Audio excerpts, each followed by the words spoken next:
Greetings of the day and welcome everyone. On behalf of the Institute of Management, Nirma University, I, Ayush Avasthi, and my teammate Pakhi Jain, welcome you all to the first Institute lecture series of the academic year 2021-22. So, we all have witnessed the lavish and tempting lifestyle of Bollywood and television celebrities. But this session will give us a better knowledge of the business aspects of the entertainment industry. This webinar will be focused on the topic Films Don't Fail, Budgets Fail, making movies in the post-COVID era. And to share the industry viewpoints on filmmaking, we are highly obliged to have amongst us Anand Kumar for today's webinar. So Mr. Siddharth Anand Kumar has worked in varied aspects of the film and TV industry, from writing, directing, photography, editing, and teaching, in a career spanning 18 years. He has directed 2 independent feature films and over 20 TV shows, and is now the head of Udali Films, which is a film division of Saregama India Ltd, India's oldest music label. It's my duty to bid you all a genial welcome. Also, you have the privilege to interact with the guest speaker as much as you can. So this will not be a regular guest lecture, but more of an interactive session where you can have a two-way conversation with Mr. Siddharth Anand Kumar. And if anyone wishes to ask a question or respond to a question by a guest, so please post it in the chat or raise your hand using the WebEx function. And when called, you can unmute and turn on your video for the same. So now I would like to hand over the stage to our guest speaker, Mr. Siddharth Anand Kumar. Over to you, sir. Thanks, guys, for that very kind introduction. I do intend to keep this very interactive. I think that's the best thing. Otherwise, it's a Friday evening. Most of us will be asleep. I'm certainly half asleep. So I will tell you a little bit about what Saregama does, what Udali does, and how it was born. And you might find some value there as business students. And then we should just ask a lot of questions. So I'll test your level of preparation, and you can test mine. Right? How does that sound? So to begin with, I'm sure most of you have heard of Saregama. We are not the song competition that comes on ZTV. We are actually India's oldest music label. I think the catalog of Saregama is like 1.3 lakh songs, which is an incredible catalog if you think about it. And it literally represents some of the best Indian music ever made in various genres and in various languages. As far as Bollywood film music is concerned, I think from the inception of Bollywood till about 1992, 93, Saregama had a near monopoly on the Bollywood music. We also have a near monopoly in some other categories, including a lot of classical music, which is another wonderful genre, little niche, little different to Bollywood. But I'm just using these as examples so that you can see the entire length and breadth of the catalog. Saregama, for those of you who are watching the stock market and have been studying the business, has gone through a great revival in the last 5 years of fortune. 5 years ago, if I had said Saregama to any group of people, they would have thought I'm talking about the music competition that happens on ZTV. The brand was dormant. It was largely B2B brand, where since we were the IP owners of a lot of music, if somebody wanted to use that music, they would need to come to Saregama. Metadata was not existent for a large part of our library, and a lot of cleanup was required. So we had a new MD come in by the name of Vikram Mehra, who came in from Tata Sky. And this entire process began of first cleaning up house, which basically meant that we would digitize everything, digitize all our masters, figure out metadata, digitize all our contracts, understand what exactly we had in the catalog, and then find more and more efficient ways to exploit that catalog. One of the things we noticed when we started looking at market share in that was that consumption of music was moving very, very strongly to video. with YouTube emerging as a great place for people to discover and consume music.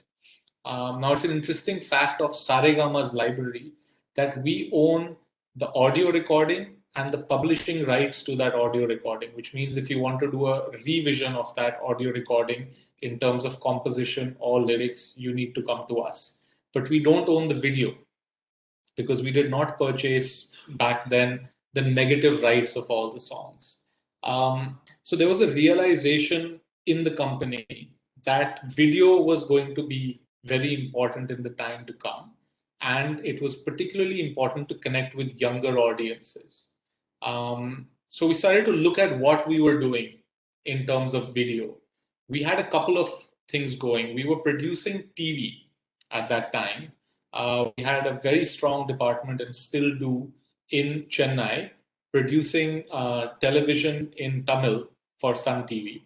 And we had a division in Mumbai that was producing television for Hindi TV channels. Amongst the notable shows that some of you might have watched is a show called Saregama India, which we were one of the many producers of. TV had its own problems in terms of being a video vertical. The way the TV industry works is worth looking into, because if any of you have ever looked disdainfully at people who work in TV and wondered why TV content is pretty crappy and why it doesn't particularly talk to the youth, I think it's worth spending 5 minutes figuring out what was happening in television and how it works. So TV basically is driven by TRP, and there are a few channels / platforms who control that.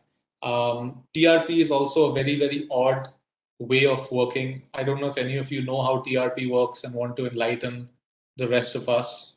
If you do, put your hand up and you can talk about it. If anyone is willing to take up that, please let us know in the chat box.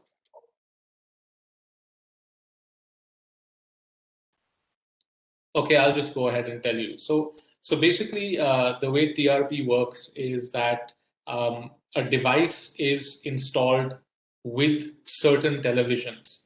I think the current count will be around 50 to 60,000 televisions, which represent the entire viewing audience of India. And that device basically is an audio device. So what that device does is it listens to the sound that is coming out of the speaker of the television. And it does that because an audio stamp is easy to identify, right, according to the waveform. So the central processor knows at what time, what audio stamp or what audio is going on what TV channel, and that gets recorded by the device, and that gets translated into a TRP and extrapolated to encompass the entire universe of television. Now, we don't know, because it's an audio device, who is watching. We don't know whether they're really watching or they're manipulating something by leaving a channel on. It's a system which is really, really problematic.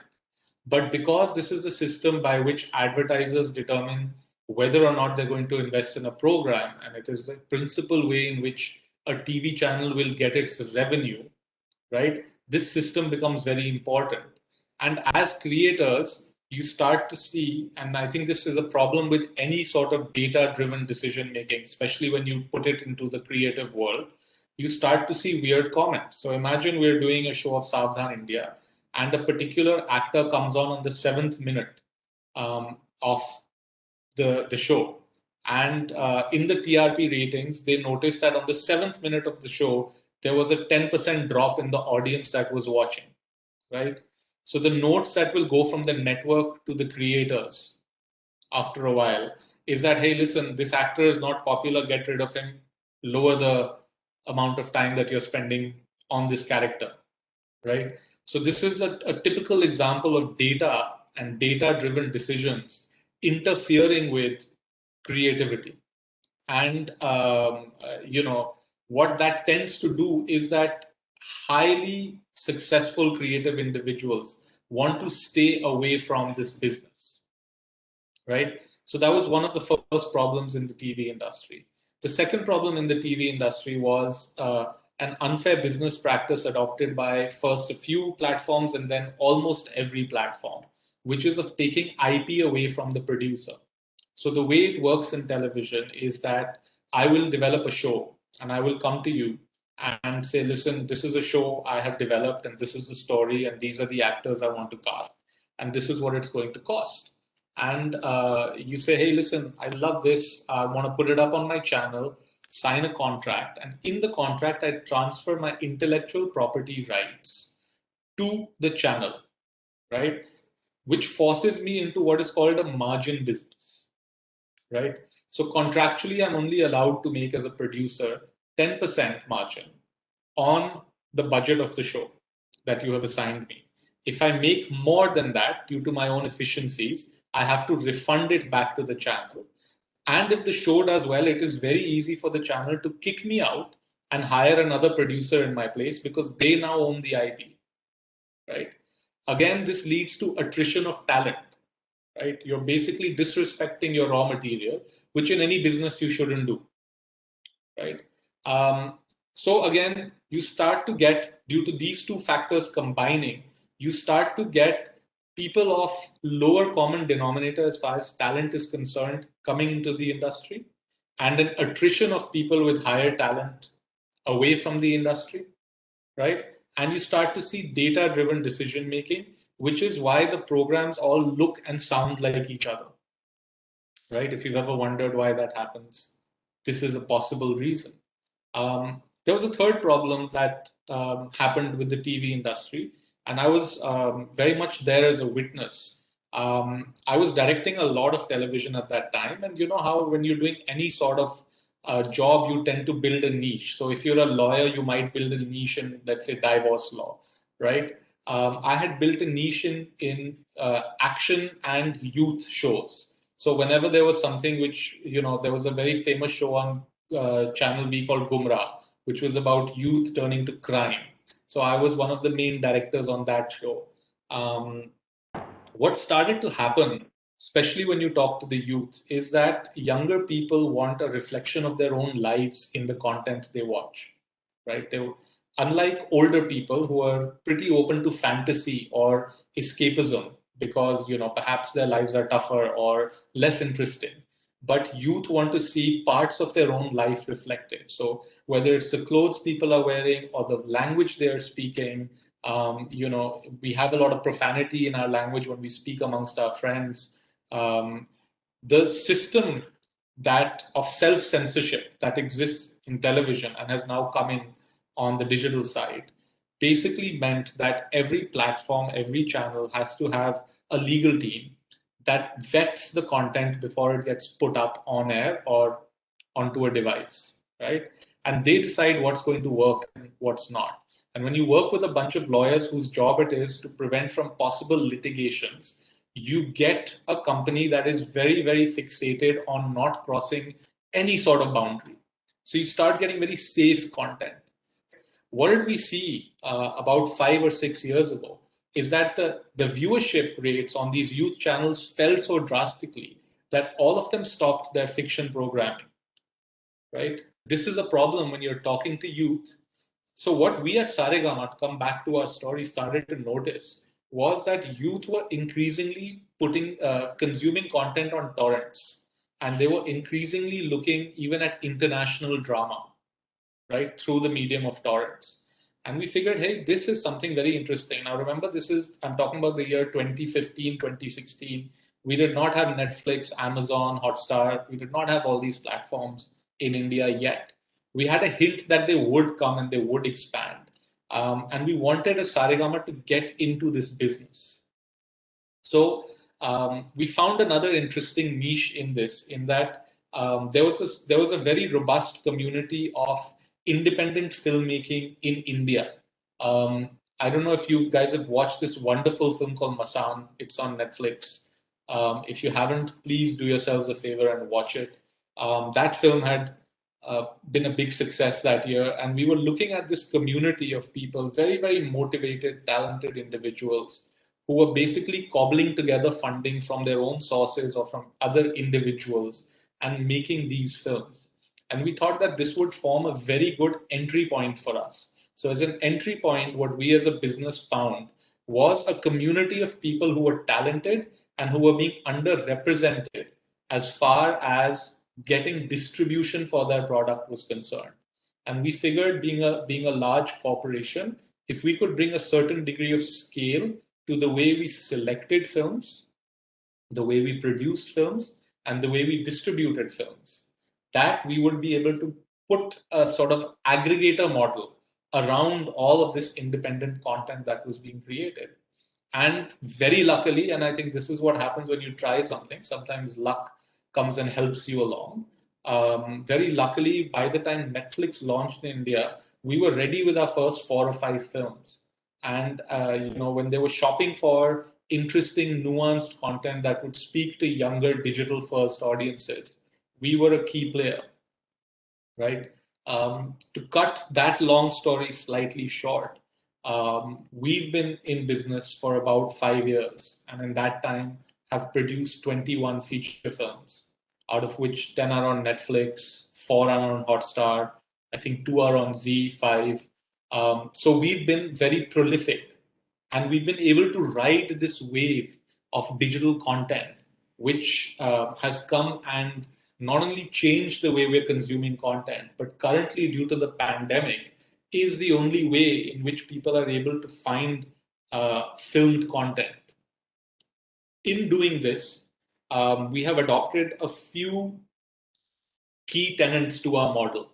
The first key tenet is that Saregama will hold IP to all the films and series that it creates. Okay, so even though now you have platforms who are trying to take IP away from producers, and they often do succeed in that, we are a company that will not give IP of our material to anybody, because we as a catalog company have realized that there's great value in the long tail over many, many, many years of owning the IP to your product. So if you have something which becomes a cult, like the song Lag Ja Gale, there's value to be extracted from it for 60 years, which is when the IP period in India expires, for those of you who are studying IP law, right?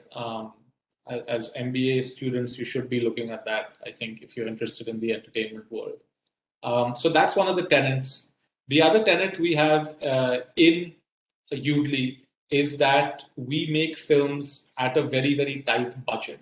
So one of the other things we do is try to understand, and that's, I think, what they have taken as the topic for this lecture, is that films don't fail, budgets do. It's something that we've heard all sorts of filmmakers from Spielberg to Anurag Kashyap talk about this basic thing, which basically means that what we do at Udly, and I'll tell you our perspective, is that every expense that we take on is fixed as a percentage of the total COP of the film. COP means cost of production. It is the total money that goes into making of the film. To give you another example, a typical Akshay Kumar film, right? Akshay Kumar's price, what we last heard, was 110 crores as an actor in a feature film. What do you think it costs to make that feature film?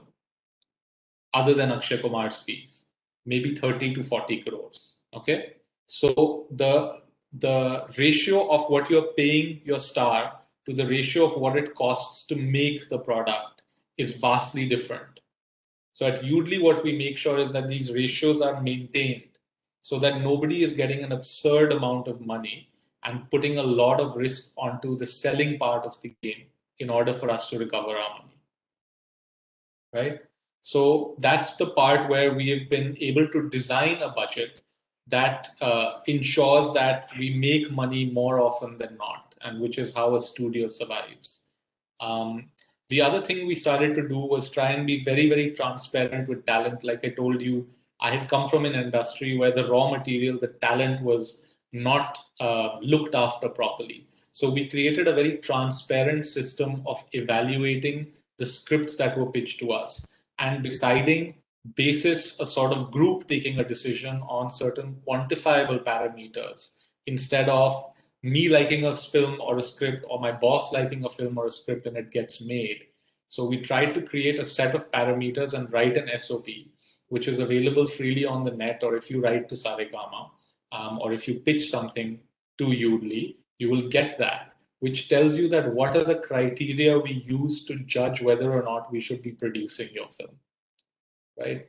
So using these slightly, what we used to call assembly line ideas um, to come into the film business, we've been able to bring a certain predictability in the sense that none of our films go over budget, and a certain scale to it in the sense that we've been able to average 4 to 5 feature films per year, which most other studios have not been able to do, right? So what Udly represents for a lot of us at Saregama is the potential for a very, very old world catalog company to reinvent itself and start talking to younger digital audiences with content that we own IP on and that we have produced at a very competitive rate, right? Along the way, like I told you, we've had, I think, 16, 17 films released. Along the way, we have won 3 national awards. Our films have traveled to over 75 international film festivals and picked up awards at them. And we're just getting started. This year, we're going to, I think, have almost 2x or 3x revenues because we are now leveraging this expertise that we have built in films into series, where it is much harder for a production house to control IP. But if any of you have questions about that, we can talk more in detail about that. So this is my basic introduction to what we've been doing at Udly. I think what we should do now is just have a discussion. So let's start chatting and let's start seeing what you guys want to talk about, what you guys want to engage on, and then I'll try and answer those questions as best as I can. How does that sound? Yes, sir. So while we wait for some questions to pop up, we actually floated a form and we already have some questions from the batch. So let's take them one by one. The first question is there a need for MBA students in the film industry? And if it is, then how can one get into the film industry in these managerial positions? Okay, is there a need for MBA students? So I think doing an MBA is a very smart thing to do even now because it teaches you a different way of thinking and it teaches you an analytical way of looking at any business. So I think from that perspective, there's always a need. That having been said, I'm a little old school and I really believe if you need to be a manager at something, then you need to know the ins and outs and you need to know the nuts and bolts of that business from the ground up, right? So if any of you listening are interested in, having a managerial position, running Netflix or, Hotstar, or even running a studio like I'm doing, and I'm no MBA, what my best advice is that, it's great you got an MBA. You need to get into the industry. You need to start working not with a platform initially. You need to start working ground level. So you need to get into a production. You need to see how content is created, how is it written, how is it pitched, how is it sold. From there, what I would do is then, after I do a little bit of a stint at a production house, I would do a stint at a platform and try and understand then from a platform's perspective, which is the distribution part of the business. How do you monetize content and how do you choose what content you're going to pick up, right? And I think that would be a great way to get success in the long term in this field. It's a highly competitive field.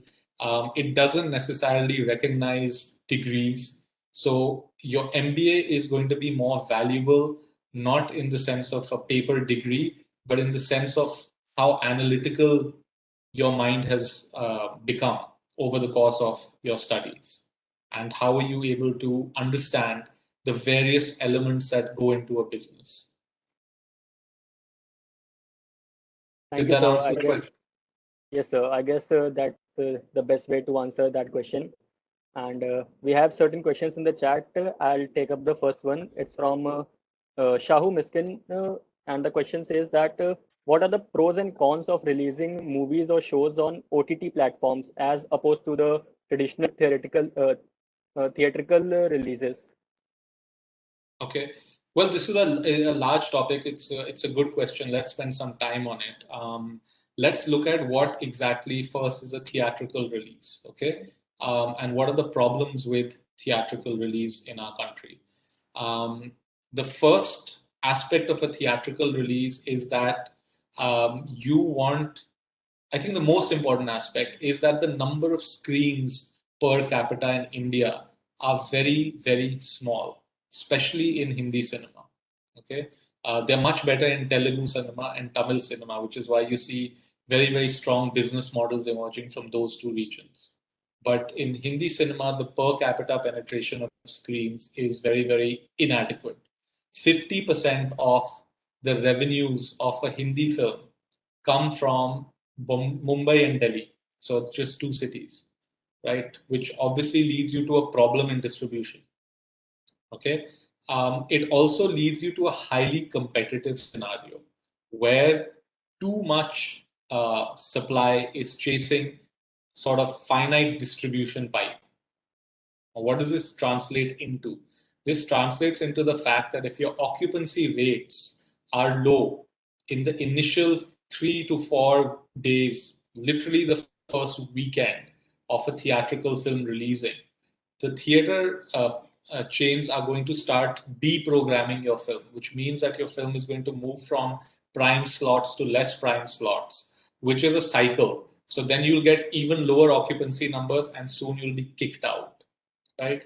To counteract this in the theatrical business, you need to do two things. One is spend a lot of money in promoting your film. And remember, we're talking about pan-India promotion. We're talking about promotion 50% in the two most expensive cities in our country, right? So you spend an absurd amount of money promoting your film. A mid-range Hindi film would require, I think, a 10 to 12 crore budget to promote it, okay, to ensure a decent opening. Opening figures become very important. So very often you'll see analysts, any of you who read anything on Twitter or on any of the newspapers about Hindi films will always they'll be talking about the opening weekend box office numbers. It's because there's a scramble to ensure that the film does not get deprogrammed over time. And the other thing you start to rely very heavily on is stars, because stars guarantee a certain kind of opening based on their popularity. So what you start to see is that this value of the star starts to rise disproportionately to the business. So very often stars are making the major amount of money and producers are making smaller and smaller margins. It's not a very good thing, right? Let's look at then, you have the OTT industry, really great. You have this process whereby you can skip what we call the P&A expense, which is the prints and advertising, your marketing expense. You don't any longer have the problem of limited number of screens. So a film's discovery can be over 2 weeks, 3 weeks, which is, word of mouth actually works on digital medium because you get peer-to-peer recommendations and you then go and discover a movie, which in the case of theater, very often by the time you hear of a small film and decide to go watch it, it's gone away, right? So these are the advantages you get on the OTT side. There's some disadvantages as well. We have today, I would say, 4 or 5 major OTT platforms. And the people who are programming at those platforms are the gatekeepers who are deciding what sort of content will get made and what sort of content will get served. So basically, you again have some sort of tightening of the distribution pipe in order for all kinds of content to get through, right? That's one of the disadvantages. Another disadvantage is that a lot of people who are running OTT platforms today are from the TV industry. So a lot of the similar business practices or creative business practices that we've spoken about with the TV industry are creeping back into the OTT world, right? So very often, if you're not able to cash flow yourself, the platform will want to take IP away from you. Okay, that's an unfair practice that leads to attrition of talent, which means basically talent is going away and does not want to work a second time around. And now we also have the censorship regime because the government seems to be clamping down on the kind of freedom of speech that OTT platforms previously enjoyed. And what it could lead to, at worst case, is again the content becoming so watered down that it becomes irrelevant for the youth. And what will the youth start doing? Some new platform will come up which is half legal, where the stakes are lower, and then you're going to find audiences flocking to them, and the audience rates are going to get down, which means your budgets will start to fall, and eventually the platform will die. So these are some of the disadvantages, I think, of the OTT system. That being said, I'm a firm believer that theaters will never go out of business, because I think there's certain. So as human beings, when we talk about entertaining ourselves, I think something we really crave is being in society, being with other people. And the experience of the cinema is that you're in a dark room full of strangers and you're feeling the same emotions that they are, right? These emotions are particularly powerful when we talk about laughter, when we talk about comedy. So if you see, a lot of the older shows in TV used to have laugh tracks in them, because you tend to laugh more and enjoy more when you hear other people laughing, right? These emotions are more heightened when it comes to thrillers and horror and large scale action films. So what I see happening in the future is that these kind of products, obviously once the pandemic is over and theaters reopen, you'll see these kind of products increasingly going for the theatrical window, versus smaller scale, what we call dramas, which is any sort of a story which is about a person who comes to some sort of realization due to a set of circumstances. You'll see those kind of things going more and more towards the OTT platform. Now, here's another, speaking as a producer, another, let's say, advantage of theaters over OTT platforms. And I'm sure you guys have studied this. When I go to a theater as a producer, I'm going B2C. Okay. When I go to a platform as a producer, I'm going B2B, right? So and again, I'm saying I'm not an MBA. You guys should know this better than me. But what I've learned over the last 5 years of working in a public limited company is that when you're going B2C, you have the potential to earn in multiples, because there's no end to, let's say you have a hit product or a hit movie, you could suddenly earn 10x your budget, right? But when you're going B2B, what you're doing with is you're striking a business deal with another person who is as knowledgeable within a few degrees of you. So what you end up doing is a margin business, right? So you can make anywhere from a 10% to a 25% margin, but that's it, right? So there's another big advantage for theatrical. So there's an advantage for theatrical from the side of the consumer who wants to consume certain kinds of content with other people, or in this sort of let's go out mode. Let's go out. Where do you go? You can go hang on the road. You can go to a restaurant to eat something. You can watch a live event, or mostly you can watch a movie. So that's never going to go away as soon as we're over this temporary hump. Did I answer the question? Do you want to do a follow-up to this question, anybody? Anything else that you thought of? So I would like to add something to that. As you mentioned that the theatrical experience can never be taken out from the industry. So I believe that's completely right, because if we take the example of Avengers Endgame, when it can only be felt when Captain America took up that Mjolnir in his hand, that can only be felt when you are surrounded by people shouting and screaming. And the theater experience can never be matched on an OTT platform. So I would like to completely agree over to what you said. Yeah. And, so here, what you're talking about and what I'm talking about also is something which is, you can call it a vibe or you can call it energy. I'm not a big religious person, but I've always believed in religious places of worship, because I feel that's a building that absorbs the prayers of so many people. You see, so that building has got a certain power to it, because that vibe, that energy is of prayers. And I feel, as we are growing, we very often dismiss these ideas, but we all feel it. We are much more than just these six senses, right?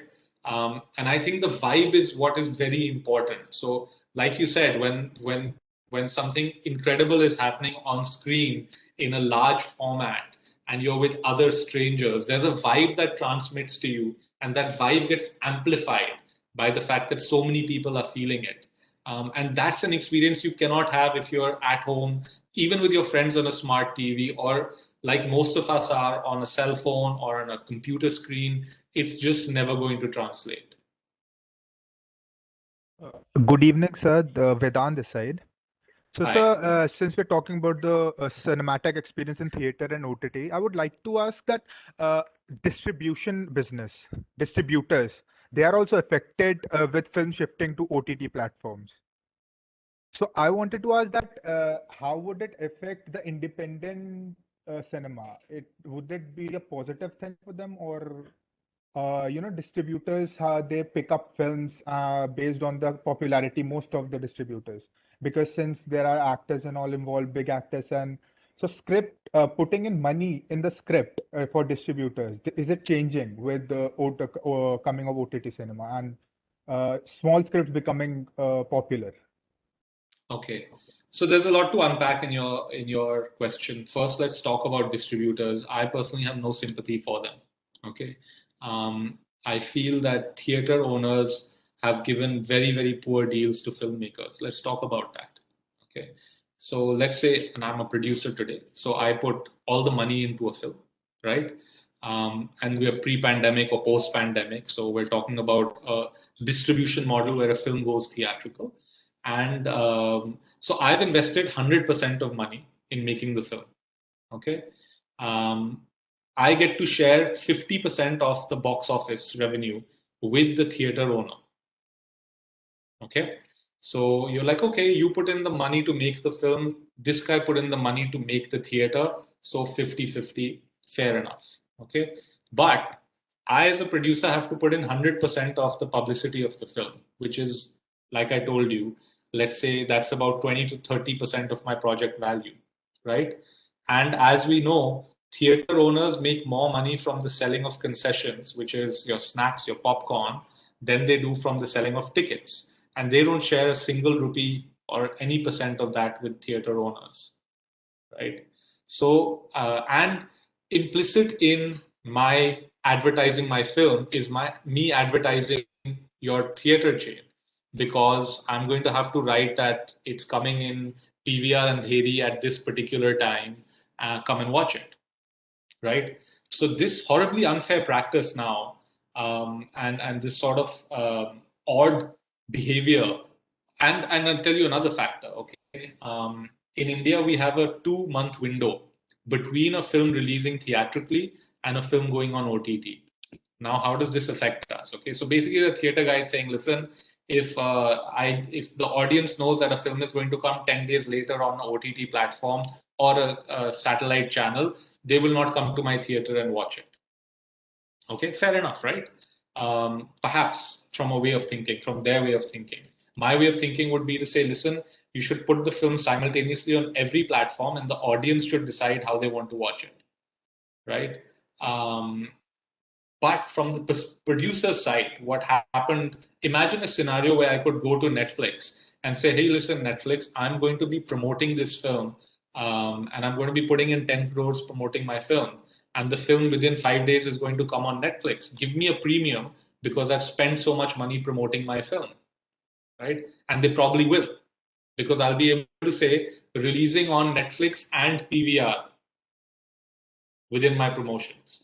Okay, but because I can't do that, I get no benefit when I go to negotiate with a platform, right? Because the theater owner is trying to carve out and put a moat around their own business, right? So, when we hear that that distributors have had a very poor time over the last year and a half, I feel hard times really force businesses to re-examine unfair practices. It's not happened yet.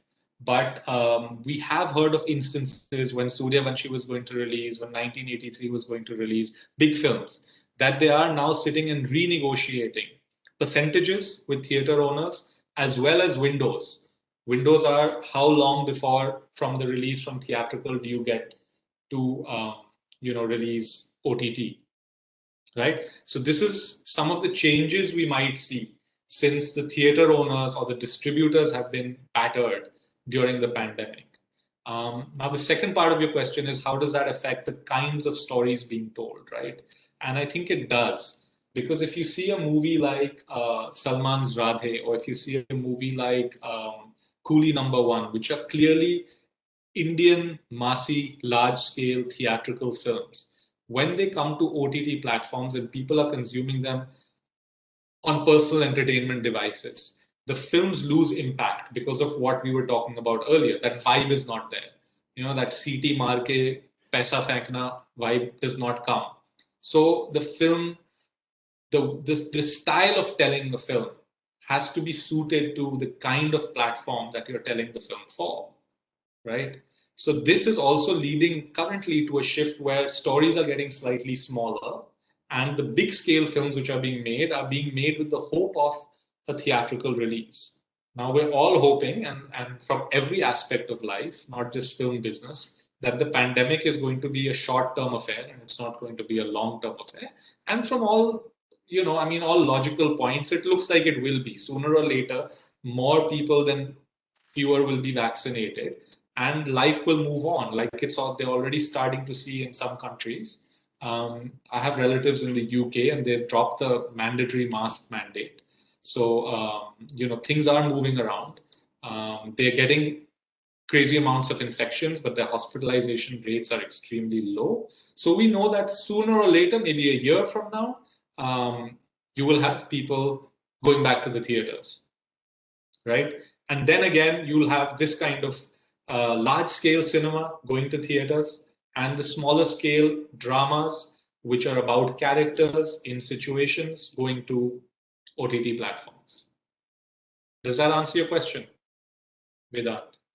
Yes, I have another follow-up question for this. Sure. After a film reaches or OTT platform or theater, so there is this independent cinema, or rather, film is a kind of a niche product to sell. You can sell a car easily, you can sell a loan easily. You just have to. So, and if we're not talking about Akshay Kumar in a film or Salman Khan in a film, I'm talking about actors who are not that popular, Rajkumar Rao for the film. So how do you propose to market those films? Like, how will you propose to market a Masan type of a film, or something which is kind of an independent side of which is screenplay is good, actors are not? Because in India it is mostly about actors. Like, yeah, actor is there, let's go and watch them. But there are the number of films which sells on screenplay are very less. So how do you That's right. propose to market those kind of films? So this happens in any business, okay? You'll have certain businesses which are making toothpaste, and certain businesses which are talking to niches, right? And in the entertainment industry, you do have both ends of the spectrum, right? The way to market a niche film generally is that you do have a large enough audience in terms of numbers who are what we call intellectuals or cinema literate.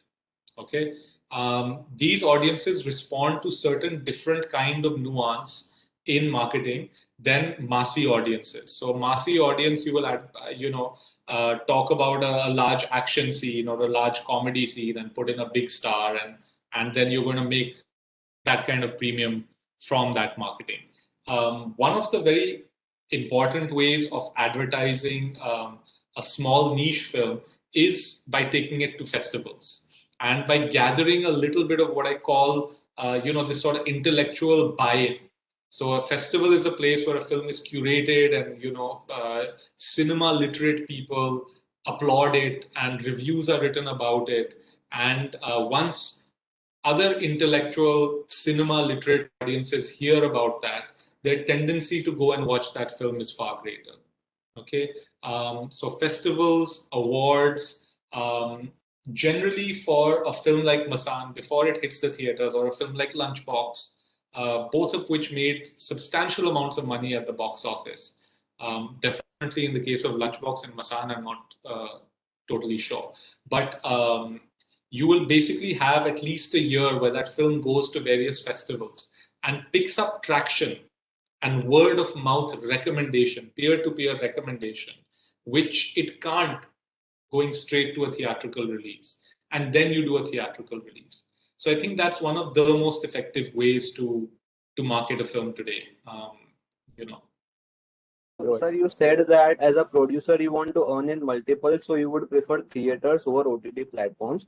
And later on, while answering Vedant, you said that as a producer, you also want that a film should be launched on each and every platform at the same time. So, sir, that there's a contradiction. So, why this is so? Okay, interesting point, and I think the thing you're missing out on is that in any business you need to have a portfolio approach. Again, I'm sure you guys are all investing in the stock market, and you're not just going to buy one particular sector stock. You're going to buy a couple of different ones and spread out your portfolio. As a producer who's running a studio, I need to be doing the large theatrical films as well as the smaller independent films, right? The risk to reward ratio is different on all of them. So I'll try and come up with a more nuanced approach rather than sort of, in one bucket throughout the time. Now, when it comes to theatrical versus OTT, I, as a producer, am a firm believer, and maybe you guys as audiences also are. So imagine a perfect world in which, let's say, Tufan is launched on Amazon Prime. Okay? And Tufan is offered to you in various ways. You can be a subscriber, which means that you're paying Amazon Prime, what is it, 1,000 rupees a year now, right? And you watch the movie, right? You can pay 200 rupees like Zplex did in the case of Radhe, and watch the movie without having to pay 1,000 rupees for a subscription for the whole year. Or you could watch it like a television on demand on your device with advertising thrown in. Okay, so being I'd say in a utopian world, this is the best way to serve content to the consumer. Why is it not happening? Because right now we're at a very, very initial stage of this industry, and people have decided to go with subscriber VOD model, which is subscription VOD, right? Where you pay a certain amount of money and you have access for a certain amount of time to the entire catalog of things. And that is simply because today a lot of these companies are being run on their stock market valuations and money from the market as opposed to their actual P&L. Okay, so I think a time will come when this sort of multi-pronged approach will be taken by everybody. At which time, if the producers are as strong a lobby as the distributors on the theatrical side, I don't see any reason why, even if I make a big film, okay? So I make a big film, I know 50% of my revenue is going to come from Delhi, Mumbai, okay? In the case of a Hindi film. So I make a big budget Hindi film with an Akshay Kumar, let's say, all right? So maybe I can say that, okay, in Mumbai and Delhi, I'm going to release it for the first week only in theaters. A week later, it's going to come on all OTT platforms, where we'll first go ticketed on OTT platforms. So you have to buy like a theater ticket to watch it, right? In other territories across India, which are not my two main markets, I will release it on OTT from day one, day and date, so that you can buy the same, let's say 300, 400 rupee ticket value and watch the film at the same time and not have any FOMO when it comes to the release of a large film, right? So I think there's a lot of space still left in this industry, which is very old and sometimes, led by people who are very specific and rigid ways of working, for it to become a little looser and a little more in tune with our times. And I think one of the key aspects that I see of our times in general is that we're an on-demand culture. Whether it's dating, whether it's shopping, whether it's food, we're used to getting stuff on demand, on our time, and we're used to having a variety of options to choose from. So I think that has to translate into, when we go back to the theatrical business, that has to translate back to that business somehow. And any business that doesn't adapt dies. I don't want theaters to die, so I need them to adapt. Good evening, sir. So my question is that do you believe that there should be a TRP indicator that should be given to consumer to make ensure that they give out their money on time basis rather than channel subscription? And if they do, in the context of how producer would react to it or how consumer audience would react to it? Okay, let me see if I can understand this question. You are saying there should be a TRP indicator with OTT platform content. So basically a TRP indicator that should be given to audience, to consumer, rather than they do subscribe channels, they should subscribe time, you know, a particular time where they can look out to their favorite movies or series. Okay, I don't get the question. If you're saying that the viewership data should be available to the audiences, is that what you're saying? Yes, sir. Yes, Okay. sir. So And they do roll out their money to that particular frame rather than subscribing to a year membership or subscribing to a particular channel that they want to see. So you're saying if a platform wants a more popular movie, you want to watch a more popular movie on a platform, you pay more money to watch it. Yes, sir. Okay. Well, that's an interesting business model. It's not the business model that people are following right now because the business of a platform, an OTT platform, goes up or down by the number of subscribers and monthly average users, MAUs, right? So currently, these business models are used to raise stock market valuations, like I was saying. So it is not in the favor of a platform to actually give you real data about how many times someone has watched something. In the case of television, it is important. Like I told you earlier, it's a very flawed system, but it is important because advertisers are using that strategy to determine what is the advertising value of the content that they're making, right? But we know that strategy is also wrong. Now, if I, as a consumer or I, as an advertiser in the digital era, want to find out what is the popularity of content, I have many other ways of doing it. And one way that we as a production house use, and I know that a lot of platforms use to map competition, is to listen to chatter. There are a lot of programs available, and there are companies who've put these programs together, which will aggregate all the noise around. Let's say we at Udly had a film release on Hotstar called Collar Bomb. So they will aggregate what is being said on Twitter, what is being said on Snapchat, Facebook, Instagram, LinkedIn about Collar Bomb.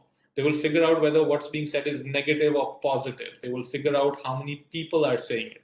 And they will try and extrapolate that into some sort of a viewership number. Ormax is an agency that is pretty well known for doing this. In fact, last week I was very pleased that our small film with Jimmy Shergill called Collar Bomb had 5.6 million views over the week versus a Tufan, which had some 4 million views, with a what I consider a big star and a much more acceptable genre, which is a boxing movie. So I think in our digital area, there are many, many different ways of getting data points. For you as a consumer, and what I use is IMDb. I look at the IMDb rating and I look at how many people have rated it. And that gives me a basic indication of whether I should watch the content or not. For me, anything over 7 on IMDb is, I know I can watch it. So, Divyam here. So I had a question that you said that Saregama owns the IP rights, right? So what do you think about the artists or the people who create the stuff? Shouldn't they also have some stake in the ownership of that content? They absolutely do. So, currently, we have legislation when it comes to music that the lyricist and composer owns royalty in the song in perpetuity. Okay, so for every rupee Saregama makes, about 30% of that goes back to the composers and the lyricists. Okay, the artists, the singing people have just managed to make an association, and they've also petitioned the government for something similar for singers. We've taken the same model and applied it to Udly. We're a public limited company with audited books. And I can very proudly tell you that Saregama paid last year some 34 crore rupees back in royalty to the families of, all the composers and lyricists who've worked on the songs that we own, right?